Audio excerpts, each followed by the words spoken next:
Bonsoir à tous. Alors, ce qui nous amène ce soir devant vous, c'est une question de fond. On peut projeter, s'il vous plaît. Voilà. Comment mener à bien sa transition numérique? Voilà. Sujet d'actualité sur ce salon. Hein. Je verrai si vous avez eu le temps de faire le tour des offres. Je sais que vous avez travaillé toute la journée pour certains qui sont du CJD. Alors, ça va peut-être être un peu dur, mais bon, on va essayer de parler de choses sérieuses. Qu'est-ce que c'est que la transition numérique? Est-ce que c'est quelque chose qu'on nous dit dans nos métiers, du buzz? Est-ce que c'est le CES où on fait des brosses à dents connectées? Est-ce que c'est de la technologie de réalité augmentée, tous ces trucs-là, de l'impression 3D? Peut-être. Alors on verra par rapport au retour d'expérience des entreprises qu'ils ont mis en place chez eux, si c'est prioritaire, pas prioritaire. Est-ce que c'est des gadgets? Alors je vais commencer à vous faire travailler un peu. Alors la transformation digitale de l'économie, c'est un mouvement de fond. Hein. Alors, une petite question là, j'ai mis un petit avion. Qui c'est qui achète encore ses billets de train dans une gare? Levez la main. Est-ce qu'il y en a encore? Un, bravo monsieur, vous avez gagné. C'est effectivement le tourisme, c'est les premiers qui se sont retrouvés à numériser des services. Et aussi, malheureusement, avoir des plateformes qui viennent se mettre au milieu du marché et qui vont prendre une part parfois importante du chiffre d'affaires de l'entreprise. Est-ce que vous envoyez encore plus d'une lettre par jour par le courrier traditionnel? Ça vous arrive encore? Vous faites peut-être du routage, peut-être, non? Non. Bah, on en fait moins, en tout cas c'est pour ça que la Poste essaye de trouver de la diversification. Effectivement, ça c'est un marché qui a été pas mal bouleversé par le numérique. La télévision, est-ce que vous regardez encore beaucoup d'émissions en direct, hein, le replay? Est-ce que vous regardez des émissions en replay? Vous pouvez lever le doigt. Ouais. Alors ça casse un peu, vous n'êtes pas gentil parce que vous cassez le marché de la télévision. Ils n'ont plus la mère de famille de tel âge devant la télé à telle heure pour vendre de la publicité. Et vous avez un petit malin qui arrive qui s'appelle Netflix qui vient tout casser. Et nos ados et nos jeunes, regarder les actus à la télé, à telle heure, ça ne les intéresse pas, quoi. On peut consommer ça 10 minutes après, ça ne va pas changer le monde. Donc du coup, on a des domaines où l'argent se déploie énormément. Vous avez le foot, vous avez SFR qui achète des trucs dans le foot. Pourquoi? Parce que le sport, c'est un peu comme les élections, vous voulez savoir le résultat. Et ça en direct. Donc c'est vraiment encore des domaines où il y a un peu de teasing, on va être devant la télé à telle heure et on va pouvoir vendre des bandeaux publicitaires assez chers. Et je ne sais pas si vous avez entendu aujourd'hui, TF1 est en guerre avec Orange parce qu'il ne veut plus du tout. Alors je ne sais pas si vous avez une box Orange, mais ce soir si vous regardez TF1, vous ne verrez pas TF1 parce qu'ils ont coupé les lignes. Ils n'ont plus le droit de diffuser TF1 puis toutes les autres chaînes si vous avez une box Orange. Donc c'est la guerre de trouver des sous quand on n'en a plus par d'autres moyens. Voilà, donc c'est vraiment une révolution pour eux, la télévision, la presse, etc. La consommation, la distribution, vous avez vu dans la presse récemment Carrefour qui souffre. Avant c'était les petits commerces qui disaient attention, le e-commerce c'est un concurrent, voilà. Néanmoins, les gros aussi, on a changé nos façons de consommer, on cherche des services, des choses comme ça. Et puis après, on va enchaîner sur les banques. Moi, la banque, elle est dans ma poche. Hein. Je vais rarement voir mon agence. Et puis quand je veux éventuellement que j'ai un problème quelconque, j'envoie un SMS par la plateforme, ma plateforme de mon téléphone, et il me répond. Voilà, donc eux aussi souffrent un peu. Et puis, ceux dont on entend plus parler, c'est les taxis, avec une plateforme qui s'appelle Uber, voilà, qui n'a pas de compagnie, qui n'a pas de voiture, qui n'a rien du tout, et qui fait simplement la mise en relation autour des informations, parce que l'enjeu, c'est l'information, vous voyez, dans toutes ces plateformes-là. Donc on a souvent ce phénomène de plateforme, de mise en relation, de comparateur de prix, c'est des nouvelles tendances qui sont arrivées avec le web, et surtout avec les applications qu'on va retrouver sur le mobile. Donc, ce monde qui nous entoure, il bouge très très vite, très très vite. Toutes les marques que vous avez là, que vous connaissez, qu'on a citées plus ou moins, Netflix, tout ça. Netflix, c'est un cas particulier, c'est un câble opérateur qui existe depuis longtemps. Ce sont des marques qui ont souvent moins de 10 ans, qui sont arrivées très vite avec une forte notoriété. Et l'enjeu, c'est de prendre la place. Et en général, il n'y en a pas deux. Vous avez un LinkedIn, vous avez un Facebook, et vous n'en aurez sûrement pas d'autres. Sur des situations de remplacement plus rapides, peut-être avec un nouvel acteur qui va les remplacer. Mais ça va être difficile de prendre leur place, les coûts sont trop importants. Alors, quelques tendances pour resituer un petit peu le débat de ce soir. Donc, sur l'information, bah, c'est clair que Internet, première évolution, ça a été la première source d'information et on jette dessus pour avoir une réponse. Elle est juste, elle n'est pas juste, ça, c'est après, il faut juger. Et c'est le royaume de Google, puisque c'est le moteur de recherche qui représente le plus d'utilisateurs, en tout cas en France, puisque c'est presque 90% des utilisateurs, ils utilisent Google. C'est quand même encore intéressant d'utiliser cet outil-là, parce qu'il génère énormément de trafic sur les sites web, 40 à 60%. Donc bien les maîtriser, c'est un nouveau métier qu'on va retrouver dans l'entreprise. Et d'autant plus si son activité en ligne a une grosse part de chiffre d'affaires, donc c'est tout ce qu'on appelle l'optimisation des sites, etc.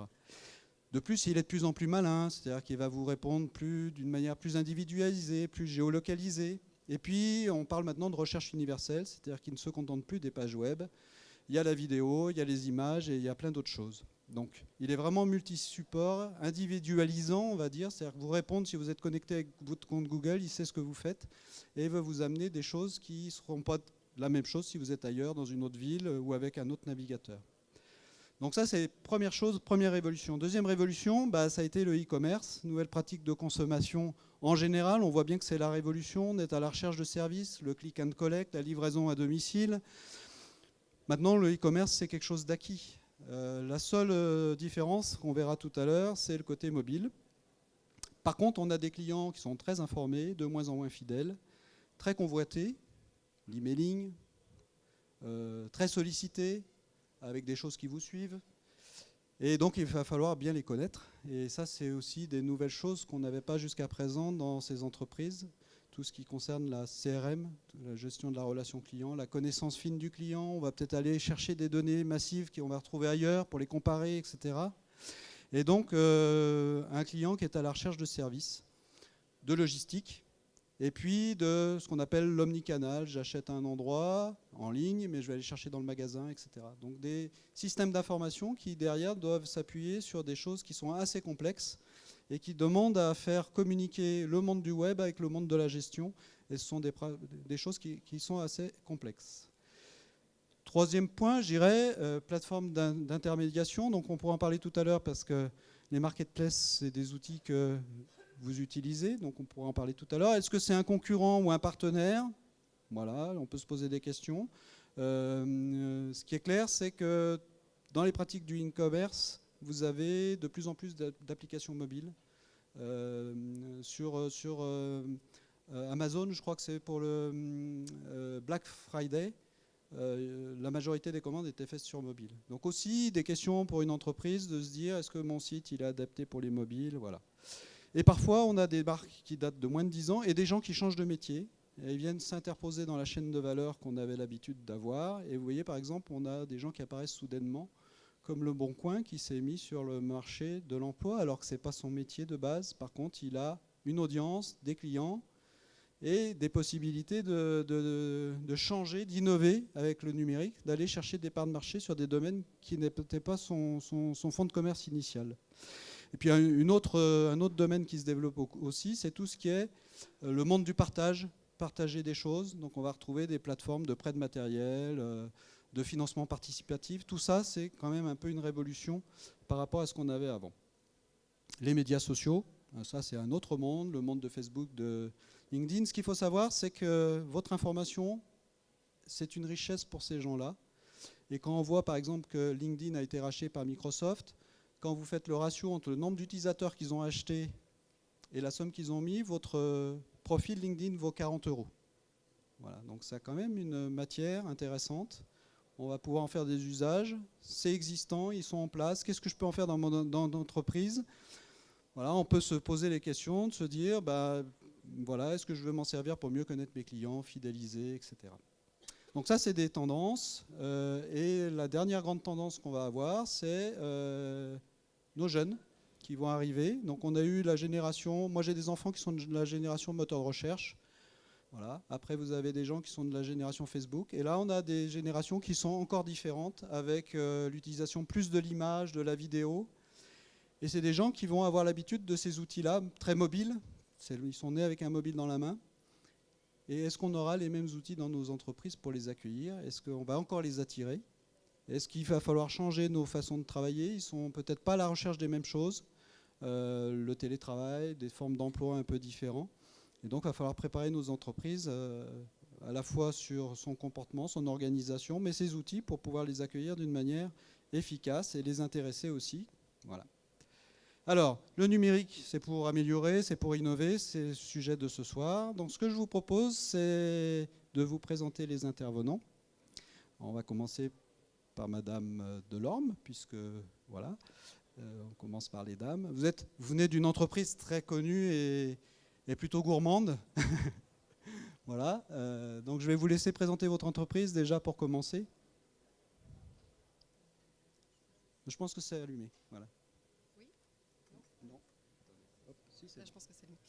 Bonsoir. Alors Révillon, oui, Révillon, c'est une société qui va fêter ses 120 ans cette année, qui est spécialisée dans le chocolat de Noël, chocolat de Pâques, et qui est implantée depuis les années 70 à Roanne. Donc c'est à peu près 240 personnes en permanent, mais la particularité aussi du fait des saisons de Pâques et Noël, Révillon intègre aussi énormément de saisonniers. Pratiquement 250 personnes. Et donc ça, c'est un volet qui est important pour nous aussi dans ce que je vais exposer tout à l'heure. Voilà, que dire de plus? En résumé, c'est ça. On est du chocolat de fête. Je peux vous demander votre fonction peut-être aussi? Donc moi, je fais partie de l'équipe marketing, mais je suis également en charge en fait, d'un groupe de travail autour du digital. Et c'est plus à ce titre que je suis là ce soir. Très bien. Voilà. Parfait. Alors, pour continuer... Monsieur Cotte. On change d'environnement, on est dans le textile. Oui, on change d'environnement. Mais dans le textile, on est un petit peu plus petit que Révillon, nous, malheureusement. Mais on vise à rattraper Révillon par le digital. Donc Christophe Coach, je suis directeur de la stratégie digitale et DSI de la société Création Merville. Alors nous, on n'a pas 120 ans, on a 83 ans, ce qui est déjà pas mal. On est dans l'univers de la lingerie de nuit. Et on est principalement sur un positionnement moyen haut de gamme et fabricant rouennais depuis pas mal d'années.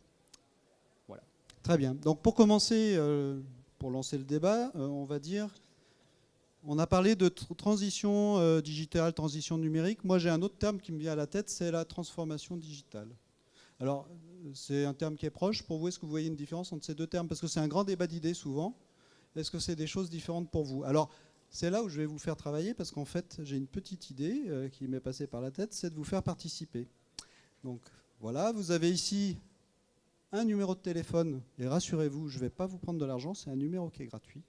Et pendant qu'on va débattre du sujet, ce que je vous propose, c'est vous de donner votre propre définition. Elle est un peu contrainte par mes 4 réponses. Si vous voulez en mettre plusieurs, par exemple... 1, 2, 3, 4, vous pouvez le mettre dans le SMS, ça prendra chaque valeur, vous n'êtes pas obligé de faire plusieurs SMS. Donc je vais lancer l'enquête, pendant ce temps-là, je vais laisser mes débatteurs exposer. Voilà, c'est parti, si vous voulez envoyer des SMS, c'est parti.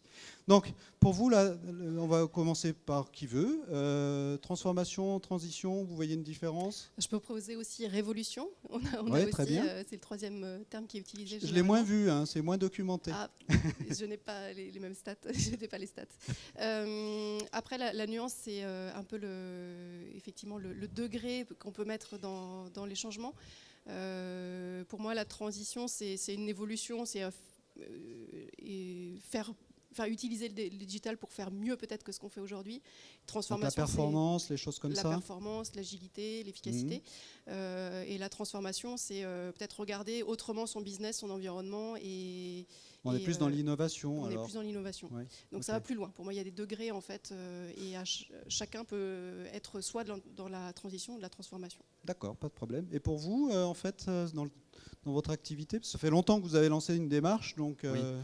Vous parliez de révolution, moi je parlerai de mue digital, on parle de ça aussi hein, dans la philosophie de la transition numérique. Voilà, la transition numérique, je la vois plus de l'analogique au numérique. C'est la réflexion entre l'analogique qui tend vers le numérique et la transformation, vraiment, c'est l'adaptabilité du numérique au sein de l'entreprise. Comment faire en sorte que l'entreprise réponde au choc numérique qu'elle fait face, parce qu'elle fait face à un choc numérique, et comment elle va pouvoir répondre à toutes ces contraintes qu'elle n'a pas l'habitude d'avoir dans son quotidien. D'accord, ça veut dire classique. nouveaux métiers, nouvelles pratiques. Nouveaux métiers, nouvelles pratiques, nouvelles cultures. On parle beaucoup, moi j'insiste sur la culture d'entreprise. Il y a une culture d'entreprise à numériser. Surtout nous, on vient d'un monde complètement industriel. Et d'acquérir une notion de culture numérique au sein de l'entreprise, je pense que c'est l'enjeu majeur au sein de notre société en tous les cas. Donc on va revenir au public. Pour l'instant, j'ai eu que 13 participants. Vous ne voulez pas beaucoup jouer le jeu, j'ai l'impression. Donc on va quand même regarder les résultats. Donc dans la question transition numérique, c'est quoi pour vous? Le web et ses usages. Alors nous, quand on parle de ce sujet-là, souvent on nous renvoie le web. L'amélioration de la performance, on en a parlé. Tout ce qui est plateforme intermédiaire. Et recruter un informaticien. Donc on va voir quelles sont les réponses. Voilà, je vais arrêter et je vais passer aux résultats. Si tout va bien, voilà. Alors on est beaucoup dans l'amélioration de la performance, comme vous voyez à 59%. Bon, l'échantillon n'est pas très important, mais néanmoins ça donne une idée. Et puis les plateformes qui arrivent effectivement très présentes. Bon, ça c'était la première question. Je vous propose qu'on continue sur ce débat. Pourquoi lancer un projet? Alors qu'est-ce qui a été décidé pour que vous vous lanciez là-dedans? Quel a été l'élément déclencheur en fait? Alors pour vous peut-être, est-ce que c'est le marché? Est-ce que c'est les clients? Oui, alors nous on est sur un univers très compliqué qui est le textile. On l'a vu sur le bassin rouennais, hein, beaucoup de sociétés ont malheureusement fermé. Donc nous en fait on n'avait pas le choix. Aujourd'hui notre problématique c'était la désertification de notre offre. Aujourd'hui les boutiques ferment les unes après les autres, remplacées par des assurances, des opticiens et j'en passe. Donc on a des zones sur le territoire français qui sont complètement désertes de notre offre. Donc qui dit pour nous désertification, dit perte de clients naturellement, hein, fermeture de boutiques, puisque nous on opère sur les magasins de lingerie, donc on a à peu près 5 à 600 boutiques en France. Et on en avait 800 il y a 10 ans, donc vous voyez l'érosion. Donc pas le choix, on passe d'un acteur B2B à un acteur B2C, donc une culture qu'on doit changer au sein de l'entreprise, mais on y reviendra peut-être par la suite. Et par rapport à vos clients, en fait, c'est aussi un client qui était justement des professionnels jusqu'à présent. Oui. Vous avez accompagné cette transformation parce qu'effectivement, le e-commerce, pour moi, c'est la première transformation de l'économie. Quelle a été la réaction? C'était du rejet? Comment expliquer? Est-ce que ça devait s'accompagner, ce genre de démarche? Alors, parce que c'était très en avance quelque part. Oui, on l'a fait en plusieurs étapes. On a fait des mauvaises étapes. On avait sorti notre premier site e-commerce en 98. On n'avait juste pas pensé qu'il n'y avait pas grand monde qui avait Internet à l'époque. On apprend. Et on apprend. On gagne du temps, on apprend. Un jeune informaticien qui sortait de l'école, on était content de créer un site web. Et nos clients, là, ça a été dramatique. Parce qu'ils nous voyaient arriver comme un concurrent supplémentaire. Sûr, ouais. Donc impossible de développer l'activité par rapport à ça. Donc on a tout de suite arrêté 2 ans après. Après, on s'est dit que notre problématique à nous, c'était aussi une problématique de notoriété. Donc on a été sur les grandes années 2005 des ventes privées. Plus de 80 sites de vente privée en France. Avec un objectif de plus faire connaître la marque? Avec un objectif à la fois de déstockage à l'époque et de notoriété, surtout de notoriété. On faisait connaître la marque via ces gros supports de vente privée. On voit aujourd'hui que les supports de vente privée, il n'en reste plus beaucoup. Hein, on les compte à peu près sur les doigts de la main. Ensuite, on s'est dit que notre produit n'était pas adapté au monde du web, puisqu'il n'y avait pas de frémissement sur notre type de produit. Les acteurs du web, les pure players du web nous sollicitaient pas. Donc on s'était dit que nos produits n'étaient pas vraiment adaptés. On le voyait sur nos ventes privées, ce n'était pas très adapté non plus. Donc on a tatillonné et puis on a testé les places de marché. D'accord. Et les places de marché nous ont permis de se rendre compte qu'il y avait un intérêt qui était en train de naître par rapport à notre offre. Et là, on s'est dit, bon, il y a quelque chose à faire. Alors, on a attendu un petit peu, on s'est positionné, on a vu un peu la réaction client, on s'est dit, voilà, est-ce qu'on peut apporter à la fois une notoriété, un positionnement différent de nos produits sur ce nouveau canal de distribution. Et on s'est lancé sur notre propre site web avec un marché beaucoup plus mûr. Nos clients étaient beaucoup plus mûrs à admettre qu'on pouvait nous aussi les concurrencer.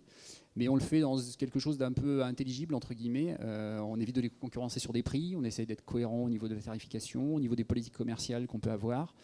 Et on essaie d'être un peu cohérent.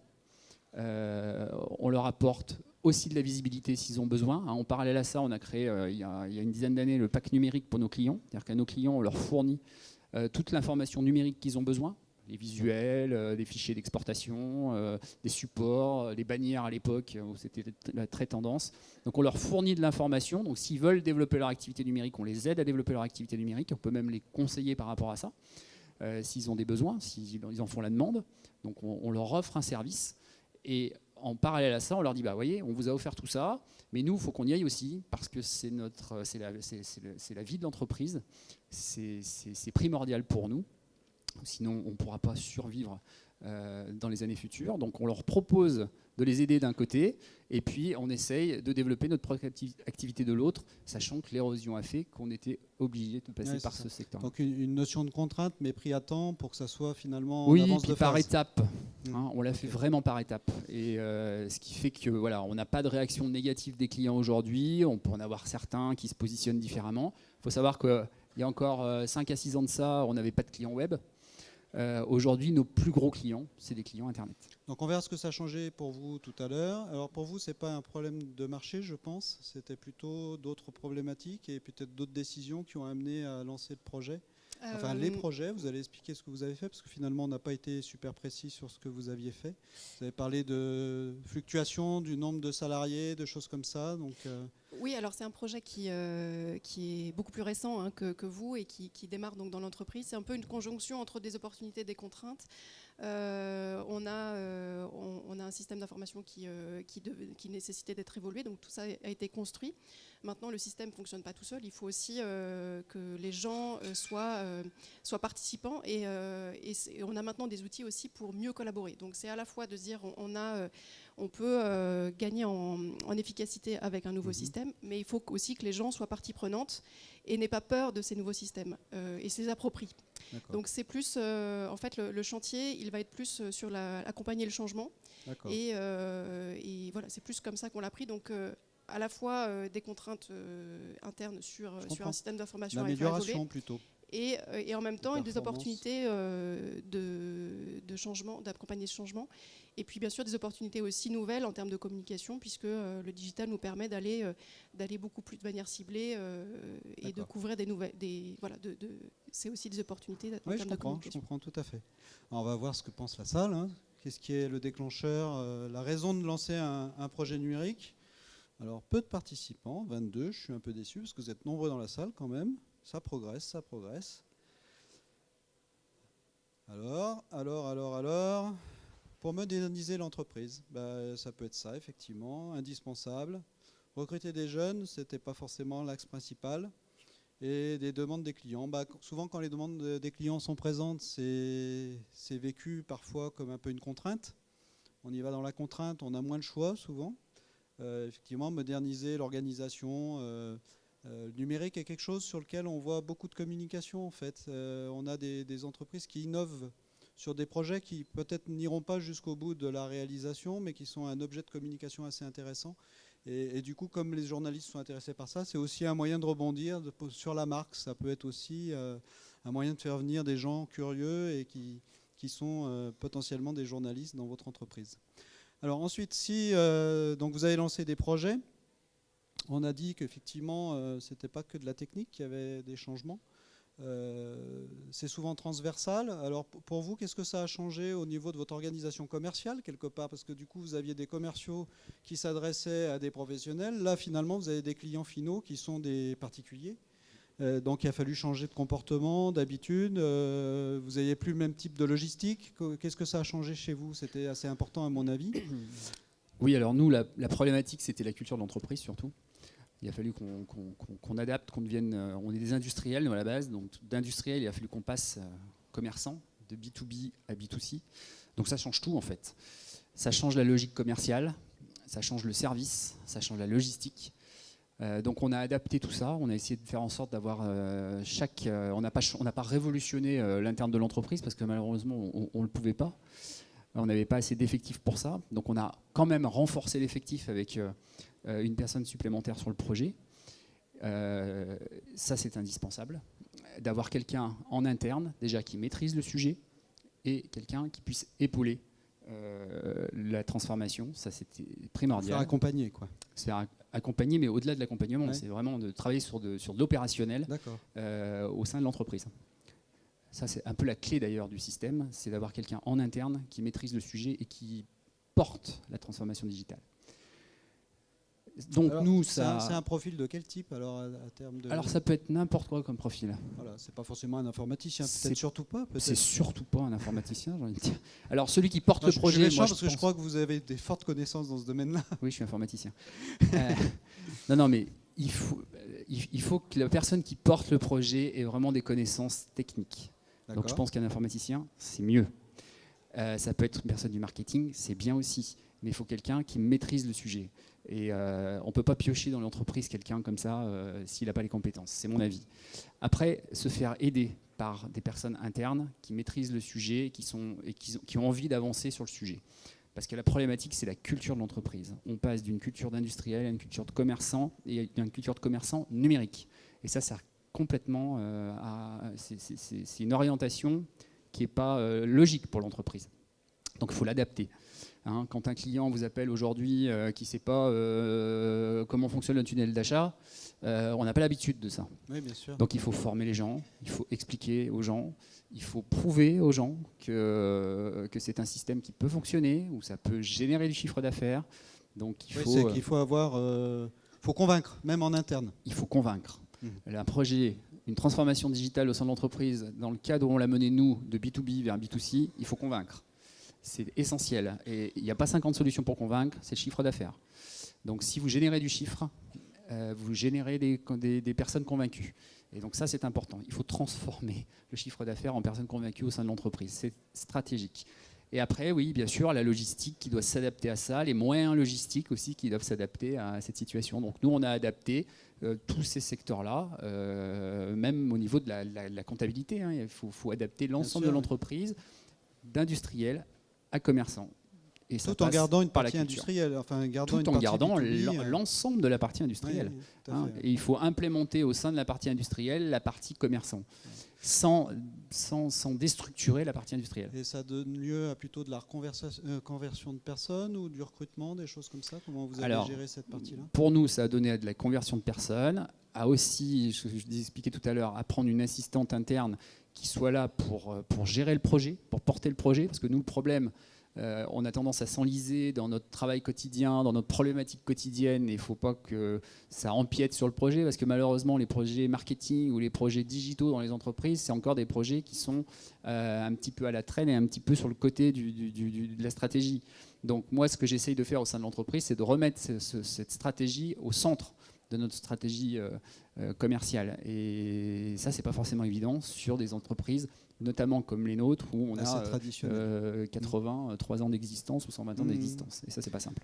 Alors pour vous, en fait, j'ai compris que vous aviez la fonction digitale dans l'entreprise. Dès qu'il y a un projet, comment vous impliquez les utilisateurs? Enfin, qu'est-ce que vous avez utilisé comme méthode pour prendre un projet, le développer? Qu'est-ce que vous avez mis en place par rapport à ça en termes d'organisation? Comment vous fonctionnez? Est-ce qu'il y a des ateliers, des choses que vous avez mis en place qui pourraient potentiellement faire surgir des idées ou accompagner des changements? Effectivement, on est vraiment là-dessus, sur l'accompagnement surtout du changement. En fait, pour moi, c'est la transition digitale ou le numérique, fait peur.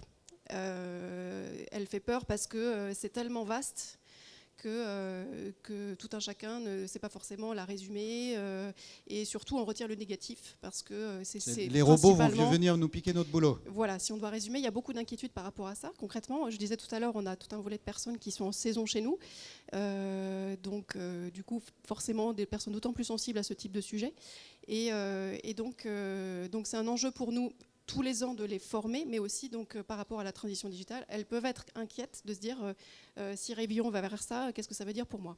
Donc l'enjeu pour le groupe de travail que j'anime autour du digital, ça a été vraiment de réunir les différentes compétences de l'entreprise, les différents services, pour qu'il y ait une impulsion qui soit donnée dans les différents services autour de ça, une réflexion qui soit engagée. Et rapidement, il nous a paru qu'il fallait vraiment qu'on donne une visibilité au projet, pour que toutes les personnes puissent exprimer leurs craintes et qu'on puisse leur donner des réponses aussi avec une vision de là où on veut aller. Et donc, voilà, c'est plus comme ça qu'on l'a emmené, en fait, en mettant le sujet sur la table, on va dire, et en créant un événement qui permette, avec la vision justement que chacun apporte dans le projet, un événement qui permette du saisonnier au DG d'expliquer ce que c'est que la transition, c'est quoi les projets chez Révillon, pour donner une vision. Et voilà. Et donc c'est... Donc beaucoup de communication pour rassurer. Oui. Et de l'implication de gens, parce que souvent les gens sont très habitués à utiliser chez eux et ils ne retrouvent pas les choses dans l'entreprise. Est-ce que ça, c'est un levier que vous avez utilisé aussi ? Clairement, il y a un écart aujourd'hui, mais ça c'est général, c'est pas spécifique oui, c'est à pas Révillon. spécifique à vous, je pense. Tout le monde voilà, est dans cette en fait, situation-là. on est beaucoup plus digitalisé chez soi qu'en entreprise. Et donc c'est un capital hyper riche pour les entreprises aussi de se dire que n'importe qui dans l'entreprise, pas forcément justement, c'est pas une question de fonction, c'est pas une question d'âge. Une personne peut être un relais important pour la transition. Et le tout, c'est d'identifier ses compétences, parce qu'on ne sait pas que telle personne, je sais pas, elle code chez elle, ou qu'elle a fait des applis, ou que qu'elle est très intéressée par le sujet. Elle est très intéressée par le sujet, ou elle est très à l'aise sur la tablette, sur le mobile, parce que donc donc au-delà de l'événement qu'on a pu mener pour sensibiliser, pour démontrer, pour faire pratiquer, l'enjeu a été aussi de recueillir de l'information sur les pratiques des gens pour identifier les compétences, identifier les besoins de formation et puis identifier les talents aussi. Donc des leaders un peu, des ambassadeurs, des choses de ce type-là ? Donc voilà, au-delà des personnes qui sont un peu les poissons pilotes dans le projet, c'est d'identifier après des relais quand on va déployer, de se dire telle personne, d'identifier aussi les gens motivés effectivement, de dire est-ce que telle personne est prête à présenter son expertise, la faire partager. Est-ce que telle personne est prête à être pilote sur un nouveau projet ? Est-ce que telle personne est prête à être acteur dans un gros projet ? Donc s'identifier la motivation aussi des gens et leurs compétences pour croiser, et que dès que maintenant, si on voudra déployer un projet, on saura vers qui s'appuyer. Réseau d'ambassadeurs. Et en cassant l'idée les plans autour de c'est pas une question d'âge, c'est pas une question de service, c'est une question vraiment de motivation et de pratique. Donc on sort de. Je me rappelle d'une intervention une fois sur une entreprise sur l'innovation dans le numérique où en fait ils avaient deux organigrammes. Ils avaient l'organigramme hiérarchique et puis l'organigramme du projet, où il y avait des gens qui travaillaient ensemble finalement, avec un directeur qui était quasiment sous les ordres d'un chef de projet qui était d'un niveau hiérarchique plus bas, quoi. Des organisations très agiles de ce type-là, quoi. Oui, puis c'est pour valoriser aussi des individus. Donc là, c'est quelque chose qu'on souhaite mettre en place, qu'on n'a pas encore eu l'occasion de mettre en place. Mais c'est l'idée en fait aussi que pour transmettre en fait le changement, c'est aussi intéressant de mettre en valeur des compétences qui soient dans l'équipe, comme ça la personne aussi, pour faire le SAV, tout bêtement aussi, est disponible. Et n'a pas à faire appel à quelqu'un qui n'est jamais là. Voilà, donc c'est aussi ça a deux vertus. Ok, on va regarder ce que la salle a dit. 26, on progresse.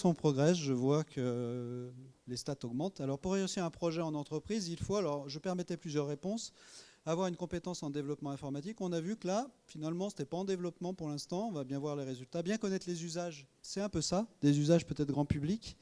Bien définir son projet, prier pour que ça marche. Associer des compétences variées, impliquer les utilisateurs. Alors, voyons voir ce que ça donne. Hop.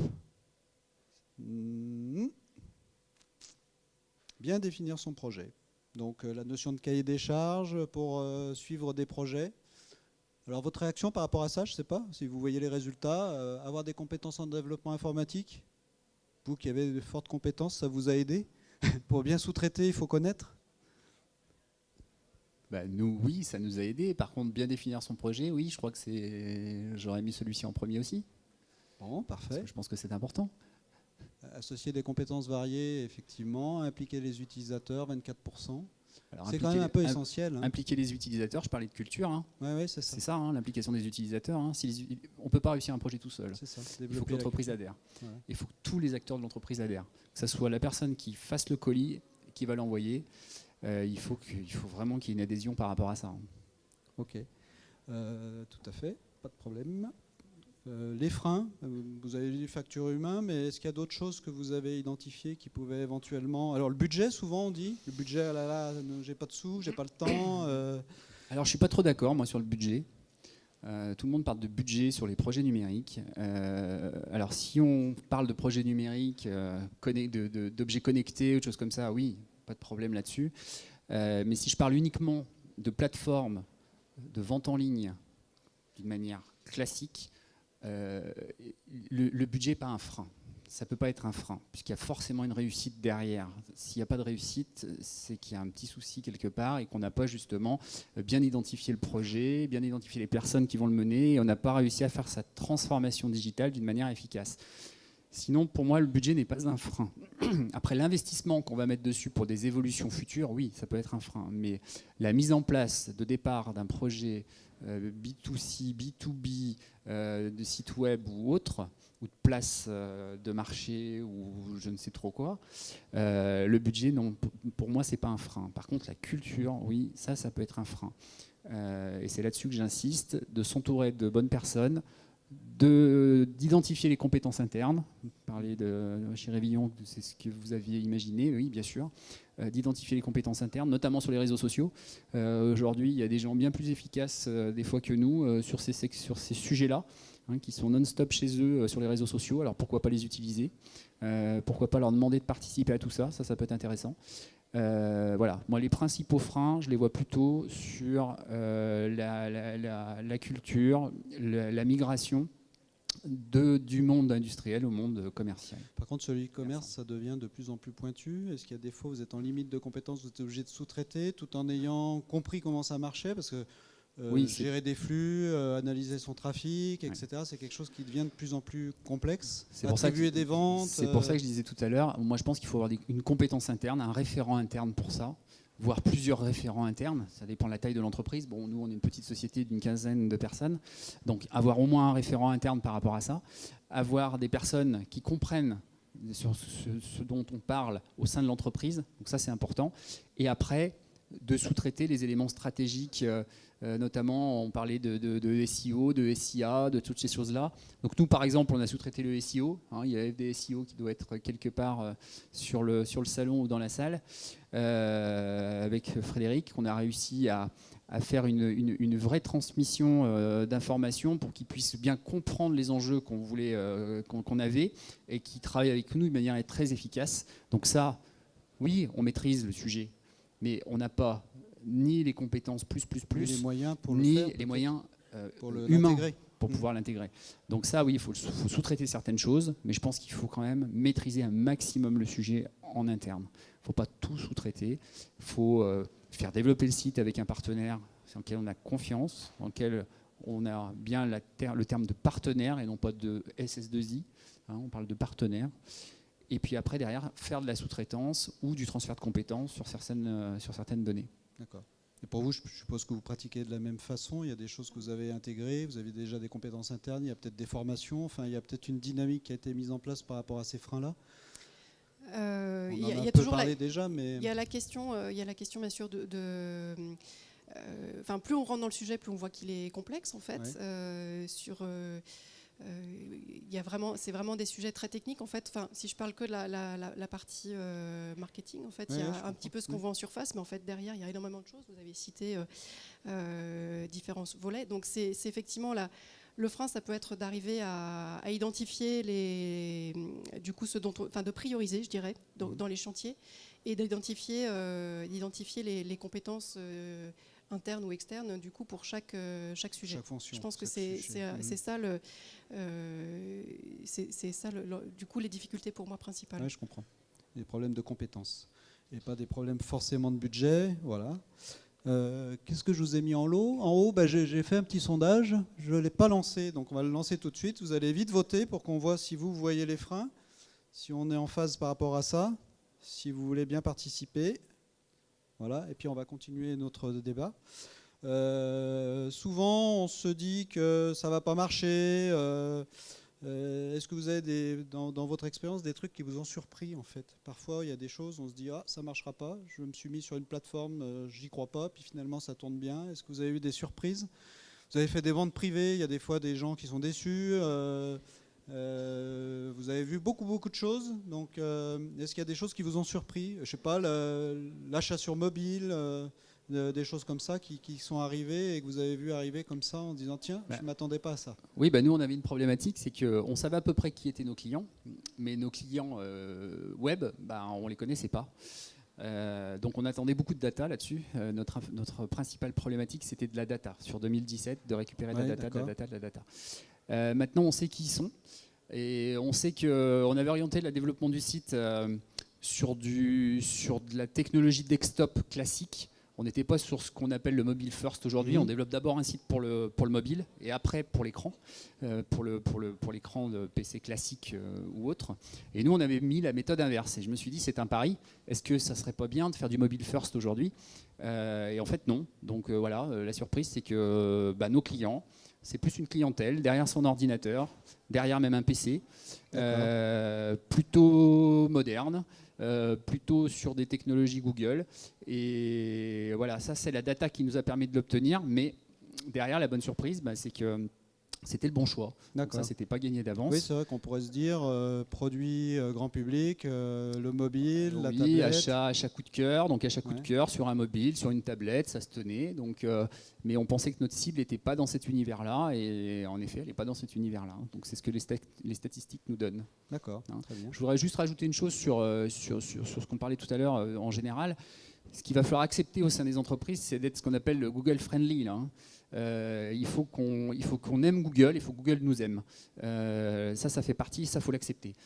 Si on n'accepte pas ça, malheureusement, on n'ira pas bien loin dans le projet numérique en B2C. C'est ce que j'expliquais au début, effectivement, la recherche d'information, le monde des moteurs de recherche qui génèrent beaucoup de trafic. Si on n'est pas compatible, on perd une partie de son apporteur d'affaires, quoi. Oui, nous aujourd'hui, nos ratios, on est sur les plateformes AdWords, par exemple. On a un ratio de 1 pour 20, on a un ROI de 1 pour 20. On estime qu'il est... Pour 1 euro dépensé, on en gagne 20. D'accord. Alors il y a mieux, il y a moins bien. Aux États-Unis, le ROI moyen, il est de 1 pour 7. Donc on se dit qu'on n'est pas si mal. Oui, tout à fait. Et vous avez essayé d'autres plateformes? Je sais que vous étiez sur Amazon passé un temps. Est-ce que c'est Alors on est toujours sur Amazon, on est sur galeriafed.com, on va ouvrir une boutique Price Minister dans quelques temps. On va ouvrir d'autres places de marché. On a ouvert une autre place de marché qui s'appelle Bleu Bonheur aussi, où là on est un peu déçu par les résultats, parce que pourtant on pensait être dans la cible. Donc vous voyez, comme quoi les surprises, des fois, c'est pas toujours évident. Sur Amazon, aujourd'hui, voilà, c'est un acteur important pour nous, mais qu'il faut travailler, parce qu'on est arrivé dessus, nous on était pratiquement tout seul, donc c'était plutôt facile. On a toujours essayé d'être un peu précurseur sur ce genre de support, on essaie d'arriver les premiers en fait, pour bénéficier un peu de la manne du début. Donc ça va faire déjà 6 ou 7 ans qu'on est sur Amazon. Mais aujourd'hui, il faut investir. Donc, on est sur de l'Amazon Ads, sur des scénarios divers et variés, de ventes flash, de choses comme ça. On essaie de tester tout ça. Quand on inclut un projet numérique dans une entreprise, je pense que ce qu'on appelle les tests AB, je pense que c'est la référence à avoir. On teste en permanence. On teste les heures d'email, on teste les slides, les diaporamas qu'on va avoir sur notre site. On essaye d'analyser les heures à laquelle on envoie les informations, les heures, les jours à laquelle on envoie les informations, et on essaye d'avoir le maximum de data, d'en récupérer les statistiques et de se dire voilà, notre client, il achète tel jour à telle heure et c'est telle personne. Et là, maintenant, on va pouvoir la viser, faire du mailing adapté, faire toutes ces choses-là. Tout à fait. Et vous avez des actions aussi de fidélisation, peut-être des choses que vous n'aviez pas l'habitude de faire? Alors, sur les actions de fidélisation, là-dessus, c'est des choses qu'on va travailler. D'accord. Pour l'instant, on n'a pas interagi encore sur cette partie-là, très bien. mais on va travailler là-dessus. Pour la salle, pour 14 personnes, en tout cas, c'est un problème de priorité et puis pas de temps. Le budget, effectivement, ne ressort pas en priorité. Et il y a quand même des gens, 14%, qui nous ont dit qu'ils n'en avaient pas besoin, mais ça peut s'entendre. On a des gens qui disent ça et ça peut exister.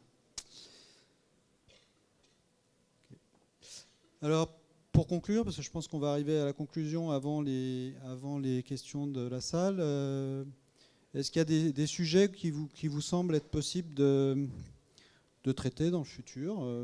Alors ça peut être tester des choses simples. Je sais pas, j'ai vu que Facebook a fait de la vente aussi. Est-ce que c'est des choses que vous avez testées ou est-ce que c'est des technologies du genre l'intelligence artificielle, le big data? Vous êtes un peu dans les data, peut-être que ça peut vous intéresser. Oui, on est dedans. Ouais. Tout ce qui est fabrication additive, le chocolat, pourquoi pas. La réalité virtuelle, donc on va poser la question à la salle pour voir eux ce qu'ils en pensent. Des questions sur les gestions de données personnelles, mais ça c'est peut-être un peu contraint. La sécurité informatique. Est-ce qu'il y a des sujets qui vous semblent à traiter dans un avenir proche, moyen? Alors soit des choses très innovantes ou qui ne sont pas dans ma liste, c'est permis. Alors je vais faire voter la salle, puis on va voir si ils sont intéressés par des choses très complexes ou des choses pragmatiques. Nous, on réfléchit au niveau du site web à simplifier le tunnel d'achat. Nous, on est sur la simplification du tunnel. On veut de l'ergonomie, on veut de l'analyse, de la data par rapport à ça. Après, sur les projets un peu transversaux par rapport à toutes ces technologies, ça serait d'aller sur le produit, d'aller faire du pyjama connecté, par exemple, puisque nous, on est l'univers de la lingerie de nuit.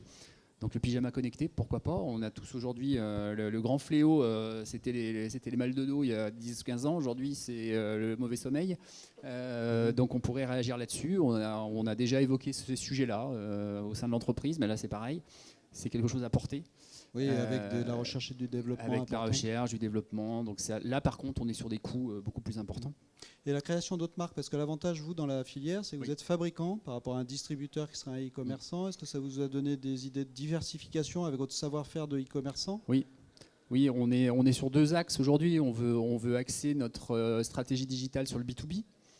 Puisqu'aujourd'hui, pourquoi pas un client puisque nos clients sont comme les utilisateurs lambda, ils se connectent le soir, ils se connectent le dimanche, et aujourd'hui, malheureusement, ils ne peuvent pas interagir beaucoup avec nous, si ce n'est par les données, par les packs numériques, par les choses comme ça, parce qu'ils n'étaient pas demandeurs non plus. On avait essayé dans les années 2004-2005 de lancer ce genre de choses, qu'ils puissent passer du réassort en ligne, des choses de ce type-là. Ouais. On réfléchit à ça. On est aujourd'hui sur le Made in France, donc on réfléchit à des solutions aussi plutôt de communication autour de ça. On achète énormément de noms de domaine, on doit avoir une centaine de noms de domaine aujourd'hui acquis pour pouvoir communiquer par rapport à ça, sur des choses un petit peu le pyjama français, on rebondit un peu sur le site français, sur l'atelier du pyjama, enfin voilà, on est en train de lancer plein de sujets par rapport à ça, mais il va falloir mettre du contenu dans tout ça. Et là, il y a du boulot. Il va nous manquer un peu de temps. Là. Ok. Et pour vous, alors il y aurait plein de chantiers en cours de toute manière, donc je pense qu'à court terme, vous avez plein de choses à faire. Mais est-ce qu'il y a des sujets dans ceux que j'ai cités qui vous intéressent? L'intelligence artificielle, la fabrication additive, la réalité virtuelle? Clairement, je pense qu'il y a beaucoup de choses autour de la réalité virtuelle et la réalité augmentée qui sont hyper intéressantes dans les différentes fonctions. Ça peut toucher la maintenance pour l'aide en fait à la formation. Les gens qui sont temporaires comme ça pour faciliter l'accès, par clairement, exemple. Nous, on a un enjeu très fort de formation tous les ans pour intégrer toutes les personnes. Donc, on a déjà travaillé là-dessus, mais on est en train de développer comme un peu une encyclopédie avec toutes les bonnes pratiques. Donc, c'est des choses qui sont déjà en cours. Et c'est vrai qu'en outil, après, pour aller plus loin, on peut imaginer que la réalité augmentée peut nous aider à simplifier le message. À simplifier et surtout que la personne puisse retrouver et s'immerger pour faire son action, je ne sais pas, de maintenance ou de je comprends bien, directement. Donc clairement, voilà. Après, d'un point de vue marketing aussi, c'est des choses qui peuvent être très intéressantes pour créer des nouvelles expériences. Donc pourquoi pas dans les magasins après? Dans les magasins. Enfin voilà, pour moi c'est vraiment. On dit qu'on est dans l'ère de la vidéo, mais la prochaine étape c'est du coup de rendre encore plus accessible cet aspect de réalité augmentée et réalité virtuelle. Et bien il y a l'enjeu du big data aussi, bien sûr, sur les données. Clairement, de pouvoir mieux identifier à chaque étape qui nous achète, qui sont nos clients, les comportements, pour du coup mieux répondre, mieux communiquer. Donc c'est clairement pour moi les deux volets, avec la vigilance aussi bien sûr après sur la gestion des données personnelles, mais là du coup le cadre existe. Ça c'est défini. Voilà. Il va falloir se l'appliquer. Il faut s'y conformer, mais pour moi c'est vraiment les deux sujets. Alors on va regarder les résultats, puis pour conclure, je vais vous poser une dernière question. Donc on va voir quels sont les sujets d'intérêt de notre public sur 17. Eh bien, vous voyez, on a le big data, la réalité virtuelle, la cybersécurité, effectivement. C'est un peu moins marrant que l'intelligence artificielle, mais c'est une contrainte à prendre en compte, effectivement, sur tous les projets. Les systèmes étant de plus en plus ouverts, et bien sûr que c'est intégré. Petite question dans la salle, peut-être dans la salle, pardon. Est-ce que vous avez des questions? Sinon, je vous libère à votre soirée. Voilà, merci beaucoup. Ah, pardon, une question.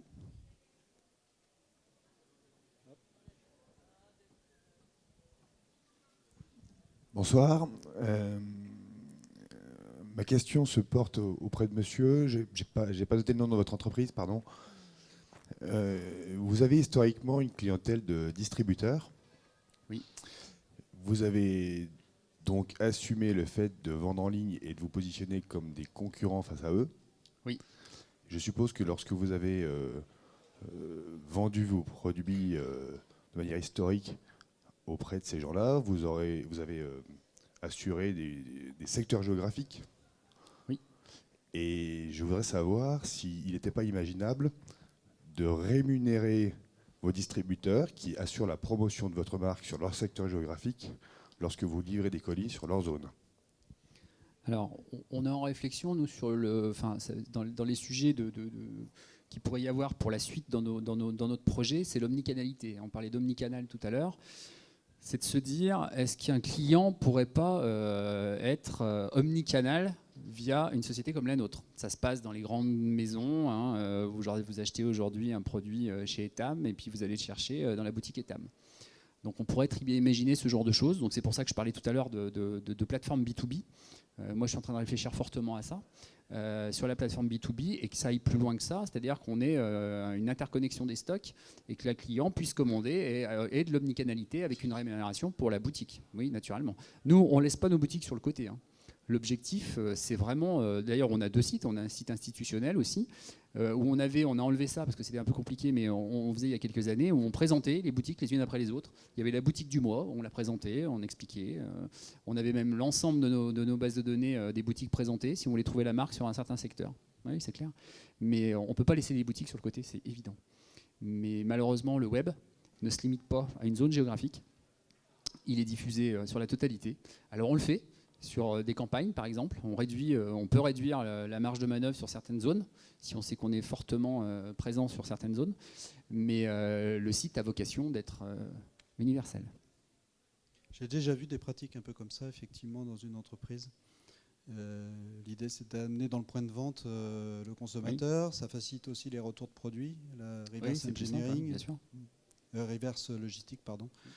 Effectivement, c'est des organisations que j'ai déjà vues. Pas facile à mettre en place quand même. Le fameux click and mortar, mais pas évident pour des sociétés comme les nôtres, par contre. Est-ce que vous avez d'autres questions? Non, pas spécialement. Bah, écoutez, merci pour votre participation interactive et puis votre attention. Je vous souhaite une bonne soirée. Je vous remercie aussi également pour votre participation sur la scène. Et bonne fin de salon et bonne soirée.